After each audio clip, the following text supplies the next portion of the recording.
Welcome back, Muses. Tonight's episode moves through belief, brutality, and ritual. We pick up part 2 of the Malleus Maleficarum, tracing how a medieval manual reshaped fear, law, and the lives it touched. We'll examine the case of Omaima Aree-Nelson, travel to a high plateau with the birds in the bizarre burial segment, and pause for a missing moment, Juanita Reedy from Beckley, West Virginia. A brief spotlight on Helena Sheuberin to answer some of our questions from episode 11, and a quick, quirky Cryptid Quickie surprise to round out the show. So take a seat, kick back, and let's get going.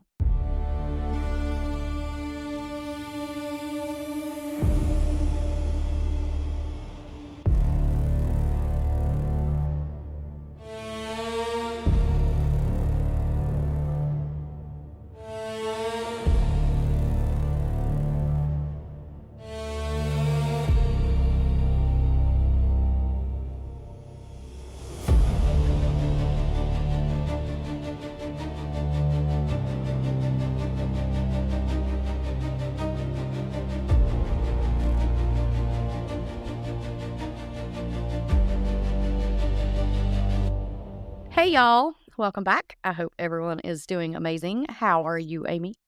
I am fantabulous. Awesome. Tired. It's a tired Tuesday. It is Tired Tuesday. And, but it was a good day. Well, that's good. It's dreary. It's raining. Here, too. But it's raining cold. And I Um, don't like it when it's yeah, I raining don't like cold. that. That's a no thank you. Yeah, I don't like that either. But it's still better than what I've had all day, like the black clouds and the dreariness, which is amazing. And then, like, all day, I was Mhm. waiting and waiting and waiting for all of these huge, big, horrible storms that were coming. And, like, there's not even rain in the forecast. So there's that. So Saturday, it was so dreary in the holler. I mean, I assume it was dreary everywhere, and then It was cloudy. it was just all day. warm. Oh. It was warm. And Zane's like, you should go outside because it's really nice. Like, it's not Right. It's not cold. It just is dreary. And I'm like, Yeah. That's Amy weather. It was nice Saturday here. Also, well, we have lots of things today in this episode. Oh boy. Lots of stuff. Because I have a little add-on after your missing moment. And then you have a surprise at the end. So we both have a little extra situation today. So you promise you didn't like cheat and I didn't look at the script when you copied and pasted what I wrote. I sure didn't, because I want to be just as surprised as everybody else because of the way that you told me that this was even happening. So I was like, well, all right. I mean, not. It's silly, stupid. You know how I roll. All right, guys and gals, let's hop into part 2 of the Malleus Maleficarum. We journey into the dark heart of the Malleus. Here, the book moves from theoretical arguments to vivid, often lurid descriptions of witchcraft in practice. We'll explore its demonological framework, its fixation on women as witches, and the psychological logic that underpins its gendered assumptions.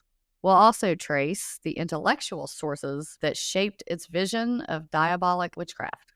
Let's descend into the world of devils and sorcery. Before I go forward, devils is in fact demons.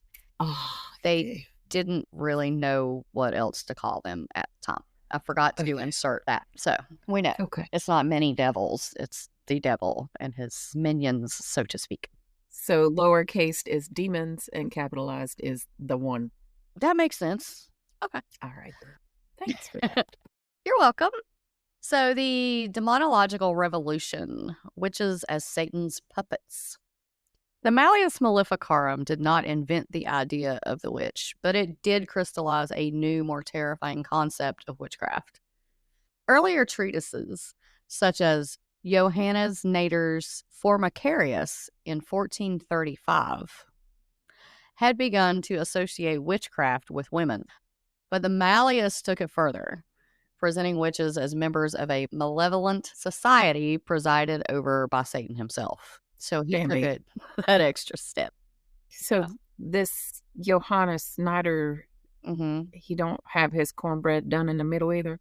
Probably not. He's brought up a lot in this, so. Okay. Okay. I just have to shut up. I just have to shut up. I'm gonna shut up. I'm going on mute. Okay. In this vision, witchcraft is not just a collection of superstitious practices, but an organized diabolical conspiracy. Witches are said to enter into formal pacts with the devil, renouncing Christianity and swearing allegiance to Satan. The Malleus describes elaborate initiation ceremonies, both public and private, in which novices abjure the faith, desecrate Christian symbols, and promise to bring others to the devil's fold. The devil, in turn, grants them powers to harm crops, cause storms, induce sterility, and even kill infants. Witches are accused of a litany of crimes: infanticide, cannibalism, weather magic, theft of male sexual organs, and the casting of evil spells. The book recounts stories of witches devouring children, raising hailstorms, and causing impotence. These accounts are presented as both theological truths and as actual experiences, blurring the lines between doctrine and folklore. Go ahead. Ma'am. You heard me. I don't remember how you said it, but you said something about stealing man's organs. Sexual organs. Yeah. Theft. So what you're telling me is that the band King Missile was correct with their song Detachable Penis? Yeah. You know, walk around with them Velcro penises and yank them off. Right. What the hell? I don't know. I don't know. It goes, I believe it goes in more detail also about that. So, I mean, like he really just, oh God. Listen. Uh-huh. Okay. I'm going to go back on mute now. Okay. The Pact and the Sabbath, rituals of diabolism. Central to the Malleus demonology is the idea of the pact with the devil. This pact can be made in a solemn ceremony, often at a nocturnal assembly or Sabbath, or privately at any time. The novice is asked to renounce the faith, the sacraments, and the worship of the Virgin Mary, and to give herself, body and soul, to the devil. In return, she receives unguents made from the bones of children, which grant her power to fly, to harm, and to seduce. The Sabbath itself is depicted as a grotesque inversion of Christian ritual, featuring orgiastic sex with demons, the slaughter of unbaptized infants, and the sharing of magical knowledge. The Malleus draws on earlier sources, such as Macarius, but amplifies the horror and the sense of collective conspiracy. The witch is no longer a solitary figure, but part of a vast hidden network dedicated to the destruction of Christendom. That's a lot. It is. Orgiastic sex with demons. With demons. What must that sound like?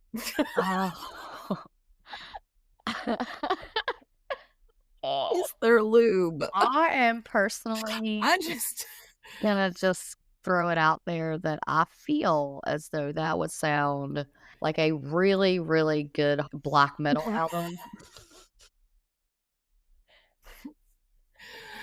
Oh dear. Yeah. I think you might be right. Yeah. I'm gonna go back on my mute. Okay. So the gendered assumptions, this is where you're going to want to come back out at the end, but let's get to the end. Why women? Because this is what we really, really want to know. Perhaps the most infamous legacy of the Malleus Maleficarum is its insistence that women are especially susceptible to witchcraft.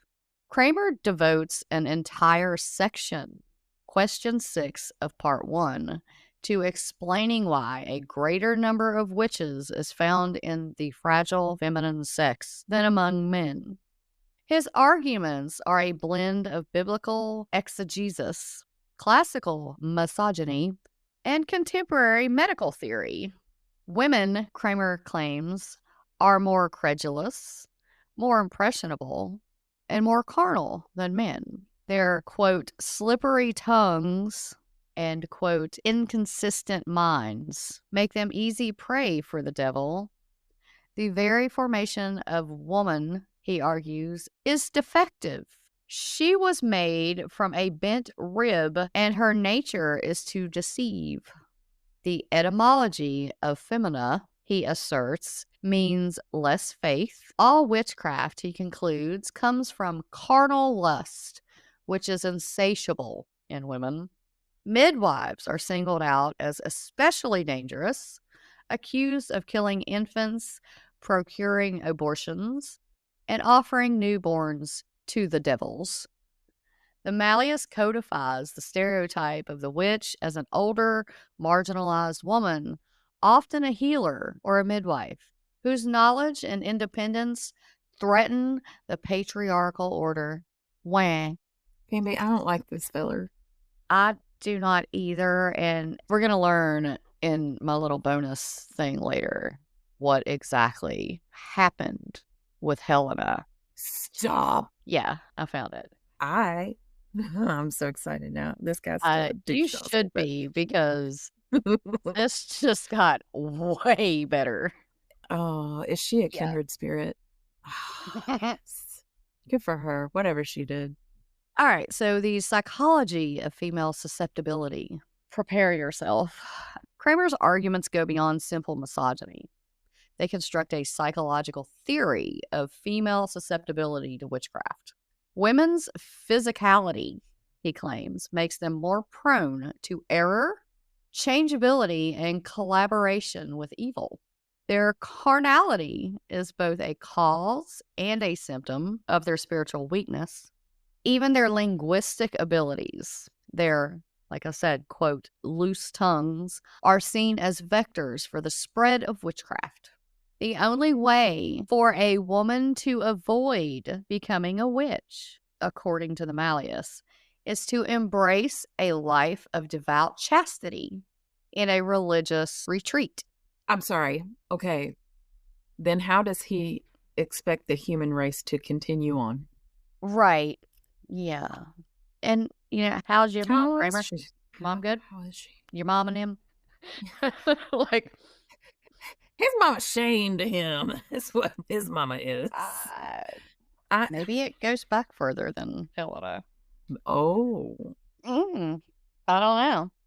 I might have to. That might be my bonus footage next week, because I haven't looked into his early life. Now I'm really interested in that. Yeah, but I still don't like this guy. However, since monastic life is reserved for the spiritually gifted few, most women are just doomed to become witches who cannot be redeemed. Is he for real? Right. So, the only way that you can avoid being one is to live chaste at a religious retreat. But there's only a few spiritually gifted people that are even allowed to do that. So, basically, we're just screwed. Oh, no. We're not allowed to do that either. That's the problem. No. Right. That's the issue. There's no screwing. So, the only way... That's true. No, we're not. So, the only recourse for society is to ferret out and exterminate all witches, which essentially is just all the females. This binary view, woman as either virgin or diabolist, reflects a broader dualism in the Malleus. God and Satan, Mary and Eve, men and women. Each positive principle is defined by its negative pole, and perfection is achieved not by integrating opposites, but by exterminating the negative element. Women, as a negative counterpart to men, are seen as corrupting male perfection through witchcraft. Oh, okay. Right. Male perfection.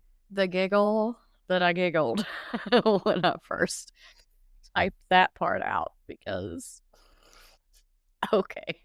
No, nobody's perfect. I like how he gave us 0 options to be okay. He's like, all women are doomed. I mean, but all women are doomed. You could do, but you can't. Not a lot. So like, well, sorry about your luck. That's still my favorite part. And then, there's the fact that we apparently drag down the face value. The whole entire human race. And So I'm still stuck on he thinks women are horrible. right. And we just need to be in monasteries that we can't be in. Clouding, yeah. Yeah. But again, how does he expect the human race to continue on? Does he understand I don't how think women's that bodies work? does, because His but you got to remember, a lot of this was also based off Catholicism. So we have the Virgin Mary, and the Virgin Mary would be the positive of Eve. So does he think that that's possible for all females, or that okay. And God would just impregnate all of the non-witches to repopulate the earth? I mean, I've thought about this. Like, that was my question. I'm like, where does the world go at this point once you exterminate all of the women because they're women? So what is our options for a comeback? And like, that's the only thing I could come up with that he could possibly think would be a solution to that. Perhaps, though, he thought that men would suddenly be able Well, he does reproduce. does think so. All on their own. The Malleus Maleficarum draws on a wide range of intellectual sources. Biblical texts, especially Exodus 22:18, provide a scriptural foundation. Classical authors such as Cicero and Seneca are cited for their views on female vices. Theological authorities, including Augustine, Jerome, and especially Thomas Aquinas, are invoked to lend weight to Kramer's arguments. Yet, as scholars have noted, Kramer often distorts and exaggerates his sources. For example, Johannes Nider's for Macarius had begun to associate witchcraft with women, but did not emphasize female carnality or sexuality to the same degree. Kramer takes these earlier ideas and amplifies them, turning every vice, faithfulness, weakness, passion, insubordination into a reason why women are witches. The Malleus also reflects contemporary medical theories, such as humoral theory, which held that women's bodies were wet and cold, making them more porous and susceptible to outside influences. This pseudoscientific reasoning is used to justify the claim that women are naturally prone to witchcraft and sexual deviance. Come on out. Wet and cold. Wet and cold. Okay, first of all, I am cold. First of all, gross. Like, that just sounds absolutely disgusting. What does that even mean? I don't. The bodies are wet, like just dripping wet on whole skin? Cold. I have questions. I don't like anything he said. It just reminds me that I don't like this guy. I don't either. Not even a little bit. Wet and cold, which makes us more porous. Like sponge. We're fucking SpongeBob. What does that even mean? Wet. Oh, we are sponges. That's what it means. We're sponges. We just like draw in and all of more the evil, porous and susceptible then to outside influences, which also apparently makes us sexual deviants, which is what we're going to learn about next. Good. And I don't know. Right. No, I got nothing. More carnal than men too. What the hell was that all about? I meant to ask that earlier. Yeah, I don't know what any of this means, to be honest with you. The devil, obviously. All right. Yeah. I like a good steak and my hands are cold. Right. Yeah. Hey, this guy's going on mute. All right. Well, you're going to be jumping right back out of there pretty quick, but all right. So, witches as sexual deviants. A striking feature of the Malleus is its obsession with the sexual aspects of witchcraft. Witches are accused of copulating with demons, incubi, and succubi in acts that are both physically and spiritually polluting. Kramer describes in graphic detail how witches supposedly engage in sexual acts with devils, sometimes for pleasure, sometimes as a form of submission. The book even claims that witches can steal men's penises, collect them in nests, and use them for their own purposes. A vivid metaphor for male anxieties about female sexual power. This focus on sexuality serves multiple purposes.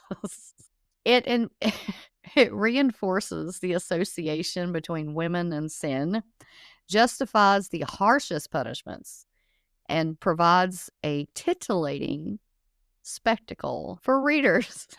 It also reflects deeper fears about female autonomy, reproductive control, and subversion of patriarchal authority. So, welcome back, man. So, the nests is that they steal them and put them in a nest.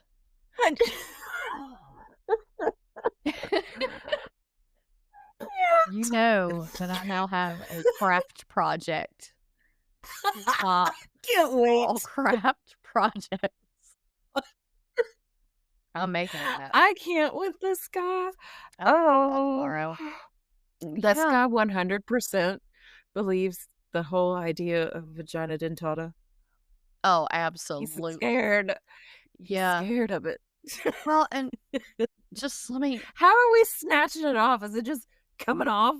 Are we just sticking it in there, just grabbing a hold real good, ripping it? My question is like when you steal something, like you walk into a store and you swipe it and you put it in your pocket, or swipe a gas can off somebody's front porch. You just it's just gone, right? They go to look for it, it ain't there. How do you not listen? How okay. I don't understand. Is he just laying there and then does she magic it off? It's like, and then he wakes up from his little afternoon nap and is like, my neck's gone. Listen, everybody needs to go and they need to listen to the song Detachable Penis. Yes, King have not, because anybody our age, of course, is going to know what the hell we're talking about, but anybody else probably not so much. It's running through my head the whole time that you're talking about all of this. And then, did you throw the word titillating in on purpose? Yes, I did. I did, because titillating. That's why I said it that way.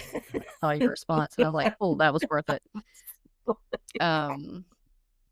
But yeah, it's the fear, because there is actually a lot of mention of men's fear when it comes to all of this. So I just sum the entire book up to this man in particular, and any of the people who followed him and believed any of this absolute bullshit are terrified of women. That's all it is. Lord, she's gonna steal my penis. I'm good. No. For their own uses too. It wasn't for any particular uses. What are we gonna do? I mean, what was the other part? The obvious. Reproductive control. Sir, we have no more control over that than you do. No. So now we're going to get into the actual persecution slightly. Oh, no. Yeah. All right. The impact from theory to persecution. The Malleus Maleficarum's gendered theory of witchcraft laid the foundations for a widespread consensus in early modern Europe that witches were predominantly women. After its publication, about 3/4 of those persecuted as witches were female. Later, works on witchcraft rarely challenged this view, and the stereotype of the female witch became deeply entrenched in European culture. Yet, as historians have shown, the reality was far more complex. Many accusations were driven by local conflicts, economic hardship, and social tensions. Women who defied convention, who were independent or outspoken, were especially vulnerable. The Malleus provided a ready-made framework for interpreting these conflicts as evidence of diabolical conspiracy. So as we leave the fevered world of the Malleus's demonology, we see how its blend of theology, misogyny, and psychological speculation created a powerful and deadly myth of the female witch. And how did these theories translate into practice? In our final segment, next episode, we'll examine the procedural guidelines of the Malleus, its influence on legal systems, and the enduring legacy in the history of witch trials. Don't miss our next episode. And his cornbread ain't done in the middle. It ain't even close to done. Really. The edges ain't crispy. It's... Well, that's our episode of the Malleus for this one. Well, yeah, I don't have anything any better to tell you about. I have a story. It's a story. It's a wild one. About Omaima Aree, who was born in Cairo, Egypt in 1968. She was one of 16 children. At the age of 6, she endured female circumcision. And at 18, which is approximately 1986, she immigrated to the United States, settling in California, where she worked as a nanny and pursued a career in modeling. Fast forward to October of 1991. 23-year-old Omaima is at a pool hall in California, and here she meets 56-year-old former pilot and convicted drug smuggler William Bill Nelson. And he did serve time in federal prison prior to their meeting. I don't know how long it had been in between his serving the time and their meeting, but he did say that he had served time. 3 days after meeting, the couple married. So this came out as a complete shock to those who were close to Bill. He had a history of moving fast in relationships, but not like this fast. This was pretty sudden. So after they marry, they go on a road trip to meet Bill's family in Arkansas, and he introduces her as his new wife. The family later describe her as charming, but they also noted that there was some tension between the newlyweds. I mean, already, the whole week they've known each other. I was going to say. Right. I can imagine. There, by the way, appears to be no actual record of their marriage. Like, a lot of the things I read said that, and I didn't find it anywhere. Interesting. Right? Omaima had a history of dating older men and manipulating them for money, and she allegedly tied a former boyfriend to a bed during a sexual encounter and then robbed him of money and valuables. Bill was significantly older, and he was reported to be very controlling.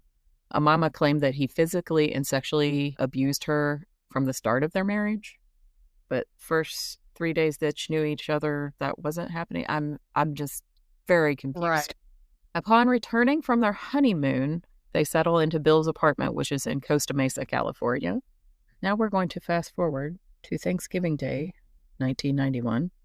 So it's like a month later, something like that. According to Omaima, Bill raped her that morning, and in a frenzy of fear and rage, she retaliated and stabbed him with scissors and bludgeoned him with a clothes iron until it broke. Then she dismembered his body using kitchen tools.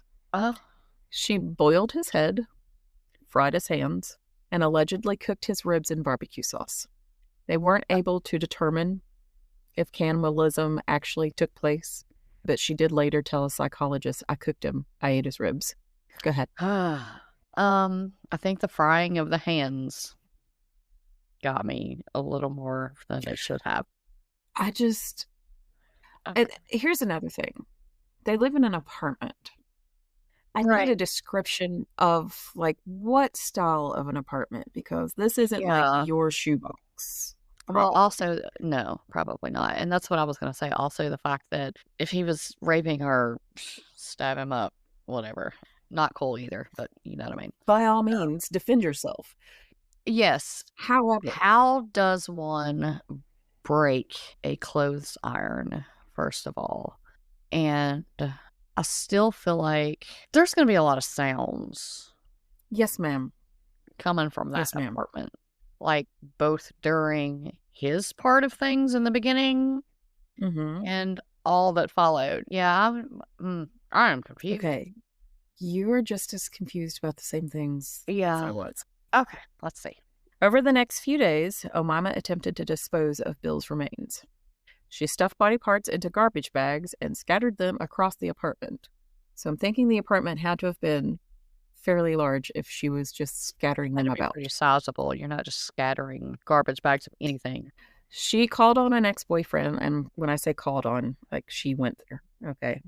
His name was Jose Esquivel. I hope I said that right. So she shows up at his house, and she's really distressed. She's wearing red lipstick and is dressed all in red. She confesses to killing Bill. I cut him up, and then she offers Jose $75,000 to help dispose of his remains. Jose called the police. Okay.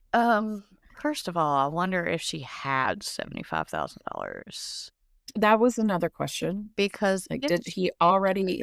why did she not just get the hell out of there and get an annulment? Right. Because let's be fair, that we're not far in, If it was even a real. or even a divorce. Okay. That's a lot. Okay. I just have a lot of questions. And I understand mental health is an issue here. I just. Yeah, clearly. I mean, from early childhood on. Sure. Yeah.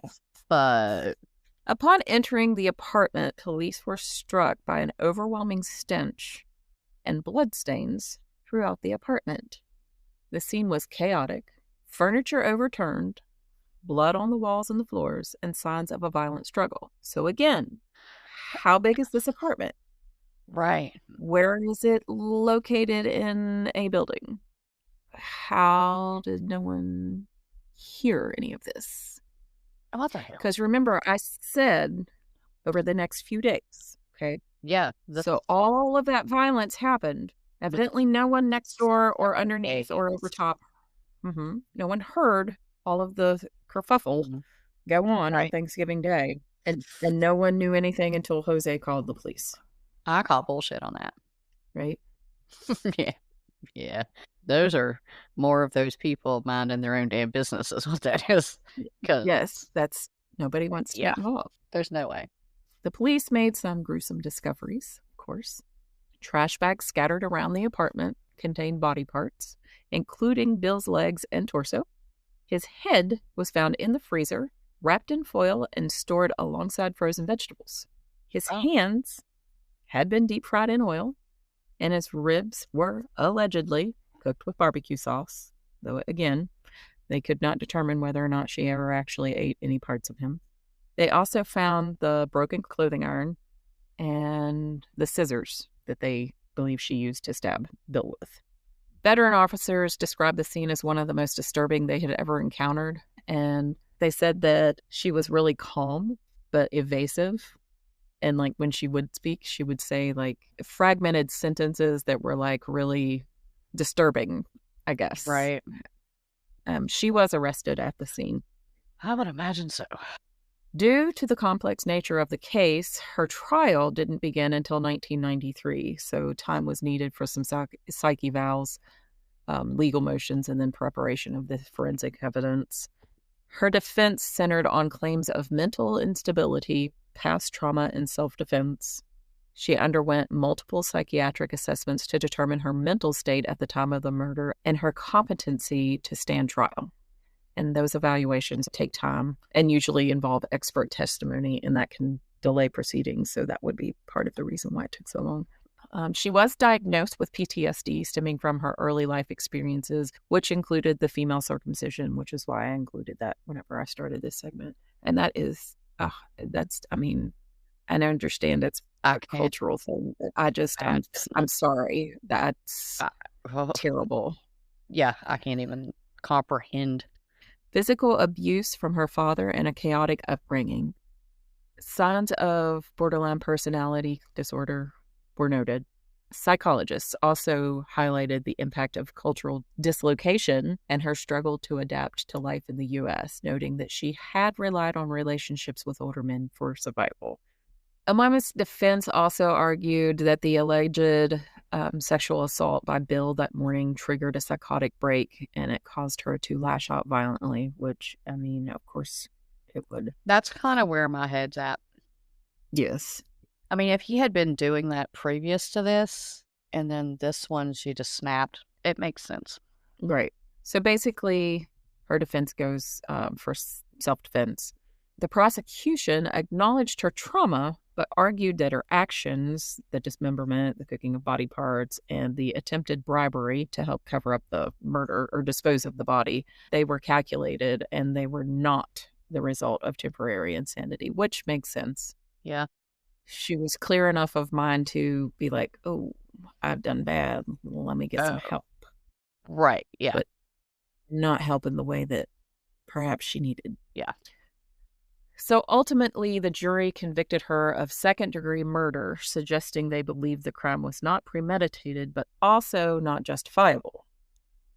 She had originally been charged with first-degree murder, which would have been premeditated. And clearly, this was not. This was a psychotic break. Omaima received 27 years to life in prison. She has had several parole hearings. The first one was in 2006, and it was denied. I think most first hearings are usually denied. Yeah, they are. Yeah. In 2011, she was denied again, and for this one, the Orange County DA's office strongly opposed her release, citing the brutality of the crime and her lack of remorse. Bill's daughter, Margaret, who was 15 at the time of his murder, spoke at this hearing about how his absence affected her life milestones. Well, of course it would. And just having to deal with that in general, knowing that that happened to your dad. Yeah. In 2016, there was another denial. The parole board noted that Omaima continued to show signs of manipulative behavior and had not demonstrated sufficient rehabilitation. Oh, wow. Yes. I think maybe some deep psychological issues are happening there that need repaired, for lack of a better term. Omaima is currently serving her sentence at the California Institute for Women in Chino, California. I meant to look into this, and then it left my brain to do so. Do you suppose she's still using his last name? And I looked to see what her maiden name has been, and that was why I threw it in. Yeah. Because I don't think she gets to have that anymore. When I was looking into like the pronunciation of her name, like a lot of the old news reports just used her last name. They didn't use his last name. They did? Okay, yeah. because she shouldn't be allowed to have that. Actually, I don't think I maybe heard it twice in all the things that I looked at. Or at least people weren't letting her. Good. If she was or not. Yeah. I mean, again, defend yourself. This is overkill. Literal. Absolutely. Overkill. Yeah, I agree. I don't fault her with her past and all that. And I'm certain that she probably had some deep shit that affected her mentally. Yes. I don't doubt that at all. But the way that she went about the end part, like when she went to get help with disposal, at some point, generally speaking, if somebody has a psychotic break, even if they go that far as to mutilate them, cook them, whatever, if they go that far, generally speaking, you can't really. There's not any going back from that. As all of that. And if so, and then you just kind of snap out of it and say, why is my husband's head in the freezer? I should call the police and be like, I don't know what I did. Right. Be a whole other situation. Again, by all means, defend yourself. And she doesn't have to be sorry, in my eyes, for defending herself. But she needed to show remorse for the brutality. Yeah. All right, so I have another bizarre burials for you today. This one is actually quite bizarre burials are my favorite. No, I have another one next time too. We have at least 3. This one's quite similar to the one from last week, which was the Towers of Silence. If you haven't heard it, it's closely associated. Imagine a wind-battered mountaintop where the horizon is a blue-white strip and the only sound is wind working its slow, patient grammar. A body is carried there in a soft cloth, laid on a stone altar, and offered outward, not buried beneath soil, nor consumed by fire, but given to the air and the scavengers that wheel above. This is sky burial, a funeral that reads. I am here for this. I'm so sorry You're to gonna like interrupt you, this but one that's more. just Yeah, beautiful. it really is. A funeral that reads like a final public lesson in impermanence and service. What sky burials are and where they are practiced. Bear with me on some of these names of places. Sky burials, often called offering to the birds, places a corpse on a mountaintop or open charnel ground to be exposed to the elements and consumed by scavengers such as vultures. The practice is most strongly associated with Tibet and Tibetan-influenced regions, including Qinghai, Sichuan, Inner Mongolia, Nepal, Bhutan, and parts of India such as Sikkim and Zanskar. Though excarnation rites appear in other traditions as well, in these high-altitude landscapes, the ritual is both practical and cosmological, rooted in local terrain and spiritual cosmologies. So the origins and cultural context. Sky burial has deep roots reaching into pre-Buddhist customs of the Tibetan plateau and was later absorbed and reshaped by the Vajrayana Buddhist thought, which frames the practice within teachings on the body's impermanence and the liberating act of generosity toward other beings. The scarcity of timber for cremation and the difficulty of digging graves in rocky soil also made excarnation a pragmatic choice that fit existing metaphors about life, death, and the release. Over time, the ritual became codified with liturgies, specific roles for practitioners, and carefully defined sacred spaces known as charnel grounds, where the boundaries between living and the dead feel especially thin.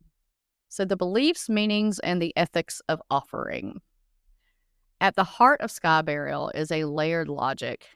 The body is a temporary vessel. Feeding it to vultures is an act of compassion and a final service to the living creatures. The Tibetan cosmology offering a corpse is a moral gesture that trains detachment, demonstrates generosity, and aids the deceased's transition toward rebirth. The charnel ground itself is ritually potent, a place for confronting fear and impurity, where meditations on death become practical acts. Monks, ritual specialists, and trained lay practitioners perform precise prayers and rituals before and during the exposure, ensuring the rite aligns with doctrinal and ethical aims. The practical choreography of the sky burial. Procedures vary by locale, but the sequence is often consistent. The body is washed and wrapped. Family and monks perform prayers and mantras. A ritual specialist called an undertaker or rojiapa prepares the corpse, sometimes disarticulating it to aid consumption. The body is then placed on a prepared stone slab or exposed ground for scavengers to consume. Vultures, treated with reverence rather than disgust, are considered co-participants in the compassionate economy of the ritual. The work can be swift and intimate, shaped by weather, the state of the body, and the availability of scavengers. And anybody that missed last week's when I did the Towers of Silence, we learned that in the right conditions, a body can be completely picked clean in less than an hour, which was pretty shocking because we didn't realize that it would be that fast. No, not in the least. Yeah, I knew it was fairly quickly, but I had no idea it was going to be that quick, which that's with optimal conditions.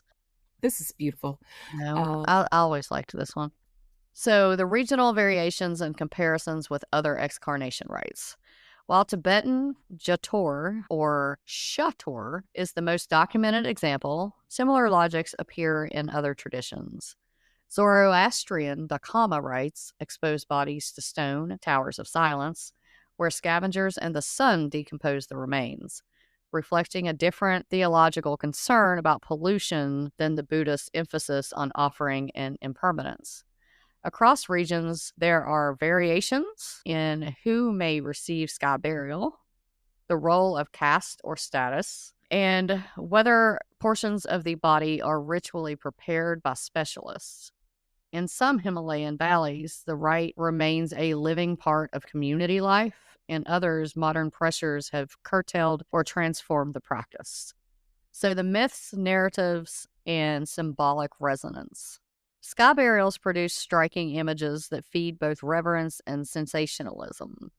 Locally, stories emphasize right conduct, families seeking auspicious timing, monks reciting liberational texts, and the vultures accepting the offering as a sign of spiritual passage. To outsiders, the practice can seem grotesque. Within communities, it is a moral and aesthetic language for saying what matters at the end of life. Ritual songs, protective prayers, and taboos about who may view or speak of the rite all shape a narrative in which the dead are neither hidden nor violated by consciously giving back to the web of life. The archaeology, documentation, and modern pressures. Documenting sky burials is challenging. The ritual leaves few durable traces and is bound to particular landscapes and seasonal patterns. So researchers rely on ethnographic accounts, monastery records, and travelers' observations. The 20th and 21st centuries brought modern pressures. Sedentarization, governmental regulations, tourism, changing religious practices, and declines in vulture populations, each altering whether or how sky burials are performed. Conservation concerns for both cultural practice and vulture species now intersect, forcing communities and scientists to negotiate responsibilities and futures. Ethics, tourism, and preservation dilemmas. Sky burial sites are sacred places and active rites of passage for living communities, raising ethical questions about visitor access and representation. Tourism and curiosity can become intrusive, commodifying, or desecrating, practices rooted in grief and doctrine. At the same time, outside interests can bring resources for preservation of both cultural knowledge and ecological networks, like vulture populations. That makes the rite possible. Respectful engagement means following local protocols, centering community authority, and acknowledging that the practice is not anthropological exhibit, but a continuing religious act. How sky burials speak to us today. Sky burials force us to rethink the boundary between dignity and disgust, reverence and revulsion. They ask whether honoring the dead might mean surrendering the body to life's hungry cycles, and whether compassion can be shown in letting it feed others. These rites compress big questions. What parts of the culture's ecology and theology shape how the dead are handled? How should modern societies balance conservation, public health, legal codes, and religious freedoms? Sky burials remind listeners that funerary choices are never purely private. They are expressions of cosmology, ecology, and communal identity. To close, next time you watch vultures wheel over high ridgelines, remember that those circling wings carry more than prey. In some places, they finish a ceremony of release. Sky burials are not only about the disposal of bodies, they are a radical form of generosity, a final teaching about impermanence, and the reminder that death can be offered outward, not hidden away. In the thin air of those sacred places, the living and the dead meet briefly, and then the birds take what is given, and then the world goes on. If we could do that here, I would do that, 100%. Yes. Yeah. It just makes sense. It does. We can have that in our dead end cemetery mortuary. Yes, we crematorium. Can. Well, we'll have to check regulations and things. Well, I mean, if you get far enough back in a holler. That's true. It's going to be in a holler, so that works for me. That's right. Sweet. I don't ever have happiness to bring to this podcast. Some of my cryptids are amusing. Yeah. Today's is going to be very amusing. I can't wait to tell it to you. But for now, I want to tell you about a missing person whose name is Juanita Reedy. She was born September 28th, 1943 to Will and Zelphia Lewis. Stellar name, by the way. She was last seen at the age of 36 on November 9th, 1979 on Valley Drive in Beckley, West Virginia, which is in Raleigh County, if you do not know. She was reported missing on November 13th, 1979 by family when she hadn't returned home or made contact, and I could not, for the life of me, find who exactly made the report. I don't know why that irks me, but it does. Yeah. She was married at the time of her disappearance to Donald Reedy. They were married in 1960 in Boone County. And she had been married previously and may go by the last names Deck or Shelton. Her car was found around November 18th, 1979, roughly an hour away in Pipestem, West Virginia, stripped of parts and burned. Oh. Yeah, there were no other signs of foul play at the scene. There has been no activity linked to her Social Security number since her disappearance. I can't even tell if this was a disappeared on purpose or disappeared because of foul play, because what if foul play happened elsewhere? Right. She was approximately 5'2", 130 pounds, brown hair and eyes. She has a mole underneath her right eyebrow and a scar on her chin. And thank you to the person who noted this. You know that it irritates me when they don't know what they were last seen wearing. Her clothing reported at the last sighting was either a maroon leather blazer or a blue and white ski jacket, a beige shirt, and black slacks. Now, the beige shirt and black slacks are always, it's the blazer or the ski jacket that are questioned, which one of the two. Right. She is listed in NamUs under case number MP13242. And as always, if you have any information regarding Juanita and her disappearance, you are encouraged to contact the Beckley Police Department. And remember, no detail is too small. How are you feeling about that case? I know that was like super fast, but I don't know. I don't either. To know not a lot to go on, but like that really could go either way. Right. And I need to know who reported her and why it took so long to report. Yeah. But there wasn't like a whole lot of information other than all of this right here. Yeah. If she was escaping something, I'm sorry that she had to do that. Right. Yeah, definitely. The fact that her car was found an hour away in Pipestem, that kind of leads me to believe maybe it was a disappear on purpose situation, but at the same time, I don't know. It's what's confusing, the stripped of parts, and I'm not super familiar with Pipestem, and I don't know like where was it like hidden somewhere, because I mean it's nothing if you are out playing in the mud and your toy breaks down and you got to leave and come back. It's nothing to come back and find it stripped, burnt, all the things. Yeah. Pipestem is pretty rural. I mean, that honestly wouldn't. Like, I think I've been to the resort once, but I don't remember anything about. I vaguely remember like the whole area, but yeah, that doesn't seem too out of the question, really. I mean, if it were that kind of situation, or like if she left her car somewhere, or this was how many days later? And 5 days later. Yeah, like 5 days. So yeah, and then she was last seen on the 9th, so like 9 days later, technically speaking, from when she went missing. I mean, if she left it there and somebody got a hold of it, it's like you said, that's not at all uncommon. That's possible. Like that it doesn't really lead to either reason. I don't know. Right. It's not like they even each other out. Because like I said, there could have been foul play elsewhere. Right. Or she met somebody somewhere and was like, all right, get me out of here. I mean, I hope she's alive and thriving. Me too. But, and then there's the fact that there's been zero activity as far as her social goes. So, I mean, is that possible? Do you ever think? Sure. Likely? Not really. So, do you ever think that any of these people are in like, witness protection? I have, yeah, several times on other cases. when it's an adult, I mean, there's not anything that says. I mean, not She was- saying that all of them by any stretch is something Right. like that, but yeah, It's a thing I wonder. I often think of that, and I also often think of just disappearing of your own accord. Yeah. As wild as that is to me, but people do it all the time, you know?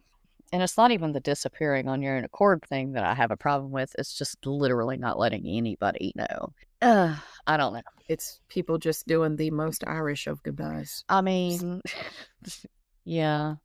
Aggravating, but I like to get the names out. Well, and those are the ones, to be fair, that they're less talked about because there's not really a lot to talk about. So people don't really bring them up as much. Right. It's not a lot of content. It's not a lot of back and forth discussion because there's not a whole lot in there. So those are the ones that I like doing, as frustrating as they are, because they get less attention. Yes.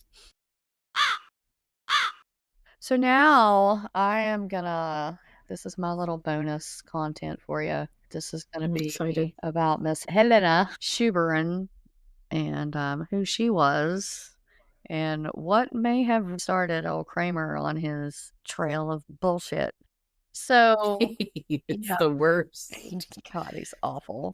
So since we had questions last episode about who was Helena Sheuberin, I wanted to start throwing in some extra little bits of info, and I will probably have some more bits of info for next episode as well, because we've already had questions about this last one. So let me tell you a little bit about the woman behind Kramer's fury, because this gets even crazier. Oh, I'm here for all of that. Yeah.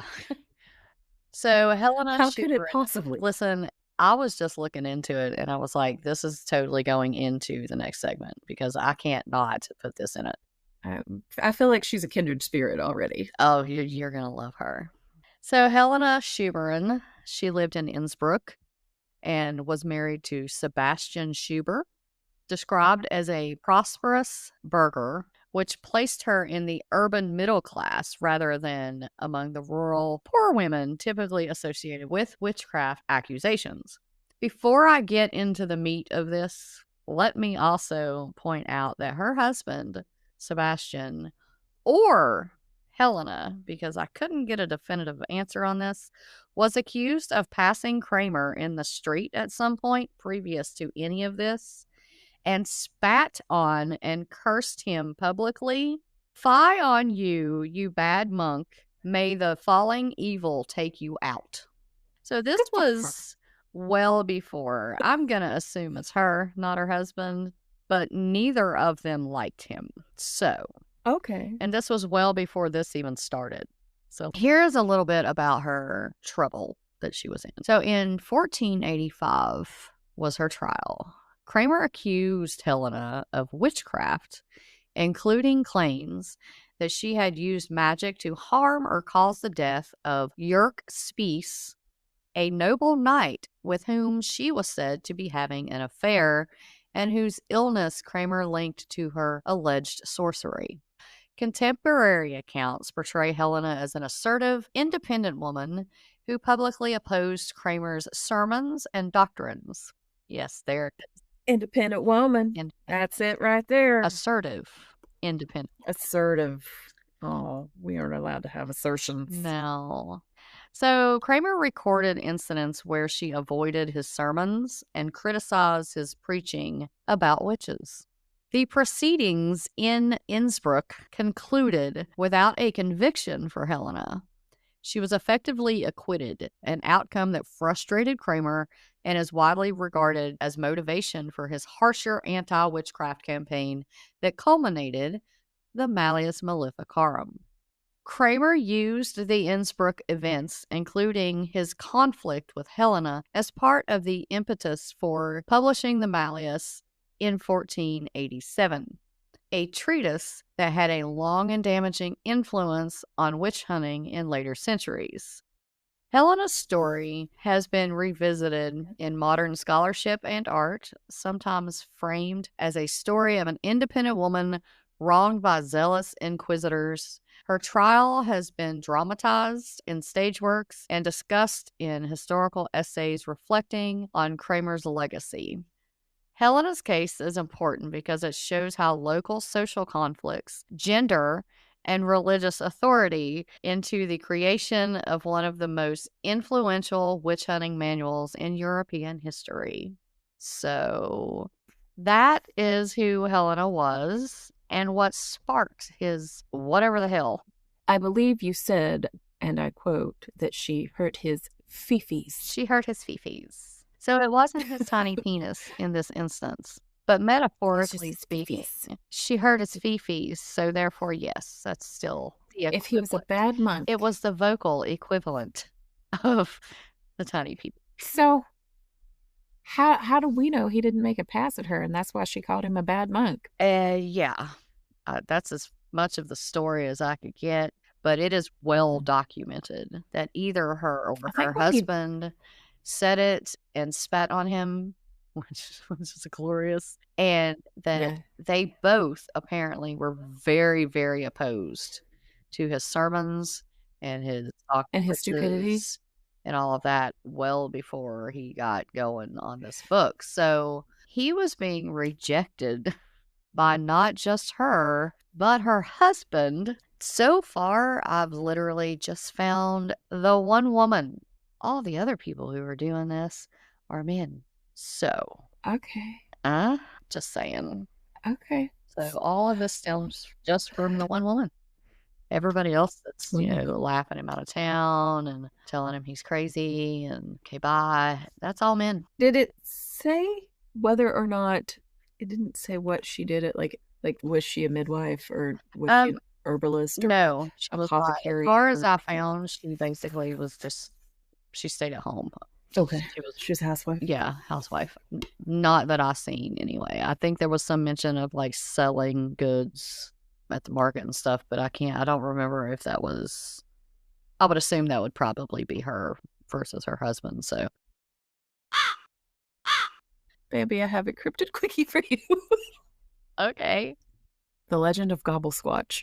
Deep in the hollers of the Appalachian foothills, somewhere between a forgotten coal seam and a rusted-out turkey blonde, the legend of Gobble was born.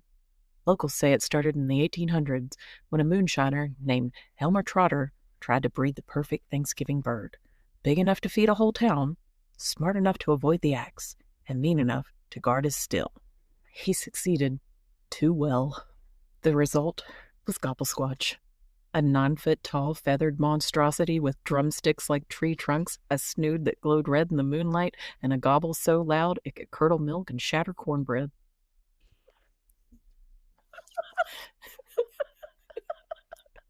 Oh my God.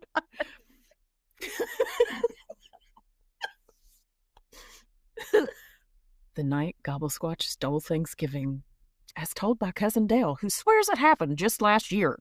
It was the Wednesday It was the Wednesday before Thanksgiving, and the Trotter family reunion was in full swing. We had 3 deep-fried turkeys, 2 hams, and a vat of gravy big enough to drown a possum. Aunt Myrtle was crocheting turkey cozies. Uncle Rick was already 3 bourbons down and arguing with the inflatable lawn pilgrim. That's when we heard it. No.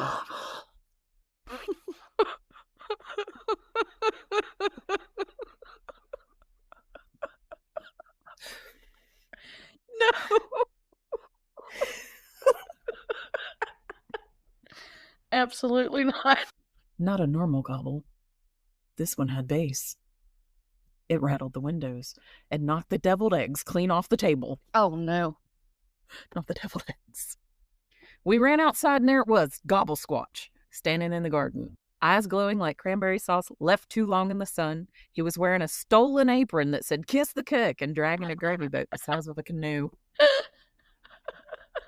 He didn't attack. No, he judged. He looked at our spread, sniffed the air, and let out a disappointed cluck. Then he stomped over to the smoker, snatched the juiciest turkey, and vanished into the woods, leaving only a single feather and a half-eaten pecan pie. Not pecan, Bambi. It's pecan. It's pecan. I'll eat the other half. We tried to follow the tracks, but they just stopped. Right there at the edge of the woods, like he'd flown off, or teleported, or hitched a ride with a passing UFO. Now, every year we leave out an offering, a plate of stuffing, a can of cranberry sauce, the jellied kind. He hates whole cranberry nonsense, and a pair of oven mitts, just in case he comes back. And he does. Every year. We hear the gobble, we lose a turkey, and we thank our lucky stars he didn't take the moonshine.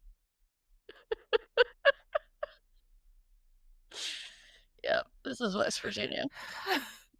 Yeah, I haven't the foggiest as to who first came up with the idea of Gobble Squatch. But you can read about him online on urbanlegendsonline.com or on cryptoville.com. Okay. That was glorious. Thanks. Thank you for that. Because it's the apron for me, I believe. Is it the apron? It's the gobble. And maybe, I can't do it. Maybe the gobble. It's the judgment. Well, I almost commented, but I couldn't quit giggling long enough to get my shit together to unmute. But when you said the judge part, I was like, yeah, He's a kindred spirit. Yeah, I never in my life would have thought I would have thought that about a 9-foot tall turkey. But nah, I feel you, buddy. So it doesn't take the moonshine. He takes the turkey though, which is interesting. He takes the juiciest turkey. The best you part. Have to leave it out for him. Yes. Mm-hmm. So he's the juiciest turkey. I mean, yeah, it's fine. To be fair, it's 9 foot tall. So. There's a lot of bird talk in this episode, Bambi. I know. For a person who does not like birds. I mean, or is it really is birds. I do have a picture of you with a bird. My bird. You do. Remember my bird? I do. I remember that very moment that I held the bird. It was like, do you want to hold my bird? And you were like, no. Okay. And then you're like, in its face. Yeah. Okay. And then he flew away. I liked that bird. It did. It wasn't long after. I don't know. It wasn't very long after. I was so upset. Listen, I'll explain. I used to have a bird, and his name was Poe. Yeah. And I hadn't had him for very long. A friend had to rehome him. I can't remember why. Anyway, and I was like, yes, I will take your bird. And I can't remember what it was now. He was one of those green birds. It's a parakeet, wasn't he? No, not a parakeet. The other thing. Anyway, so I had this bird. If you clip a bird's wings right, they obviously can't fly. And so in the mornings, I would go out on my back porch and have coffee, and my bird would follow me out. And I never thought anything of this because his wings were clipped. Right. Well, if you don't keep up with the clipping, they get a little too long. Yeah. So I'm out there, I'm having my coffee, and out comes Poe. I'm like, hey, buddy, what are you doing? And he flies off. I never heard that. And I was so upset. Yeah. I remember. I mean, that was owner error. That was my fault. Yeah. We did go look for him, like my neighbors and her kids. Well, I was going to say, tried to help me find him. Looking for him, had enlisted help and all that. Well, that sucked. Hopefully he's off living his best bird life. I hope he's living his best life. I hope he flew to an island somewhere. Me too. I hope he didn't cross paths with Gobble Squatch. That too. Yeah. Indeed. Yeah. He is cannibal. He is. It's all he wants. It's the turkey and the shitty cranberry sauce. And the pecan pie. The pecan pie. Half of a pecan pie. Pecan. You can go sit with Craig and everybody else. Oh, the people who pronounce pecan the correct way? No. A lot of people also say pecan. Pecan. They mix them. Yeah. Yes. Pecan. It's pecan. It don't matter. I think I might actually say con. You do. Instead of pecan. You do. Most people say pecan. It's con. It's like con. Like con. Mix that and mine, and they say pecan. And I'm like, that's even worse than saying it the other way. Pick one, at least. Nah. Pecan. Pecan. I'm going to put it on your tombstone. My best friend pronounced this word wrong her whole life. Okay. I'm not going to care. To be fair, you are not. No, you know what's going to happen is you're going to get yourself one of them things where I can talk to you and I'll be like, Pecan, bitch. Oh my God, Bambi. All the time. That's going to be our secret word. Yeah, that's my secret. Okay. Now everybody knows it's not a secret anymore. I'm just kidding. Psych. All right, y'all. That is our episode for this week. We appreciate you stopping in and hanging out with us as always. We hope you tune in next week. Also, have a very, very happy Thanksgiving. We will not be here with you in person, so hopefully we can be there with you in spirit and you share the pecan pie. The pecan pie. And deviled eggs. All the deviled eggs. All of those, for sure. Mm-hmm. So in the meantime, if you've got your own macabre musings, tales, questions, or dark lore that you are just dying to hear, find us on Facebook or drop us a line at Macabre.Musings.Podcast at gmail.com. Pull up a chair next time as we dive into more dark, creepy lore and maybe tumble down a rabbit hole or two. Until we cross paths again, keep your lanterns low, your curiosities high, and your turkey slices generous. It's pecan. And we will see y'all later. Pecan.